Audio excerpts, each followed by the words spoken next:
Mark and Lori, Seattle police officers needed 7 of the 9 council members to approve the tentative contract it had with the city. In the end, of course, they got 8 of them to approve that SPOG contract. Inside the council chambers, it was standing room only this afternoon.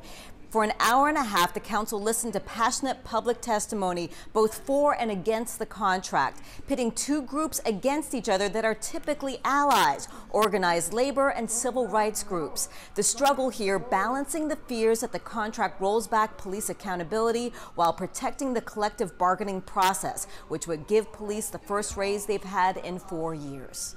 If you care about us, you will reject this contract. We pay tax every single year. We give money to the government every single year. Why doesn't the government use the money in the most appropriate place or the most needy place? At this point, our members want to know if we can count on the City Council to approve contracts that are bargained between both sides in good faith. The clause in the contract that says if there's a conflict between the accountability ordinance, that does not roll back reforms. That is standard contract union language that there's no clause in there that where there's a contradiction, we are rolling back reforms. President Harrell.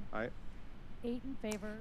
Again, all of the council members voted for the contract. The one dissenting vote was Council Member Shama Sawant. The council reminded the public that once this contract is approved, it still is subject to review by federal court Judge James Robart as well. We spoke with SPOG President Kevin Stuckey. He said he's not sure if the contract will stem the loss of veteran officers, but he does think it will help with new recruits. Minority groups also texting me tonight saying they're very disappointed with the vote. They feel like their voices were not only not heard, but ignored.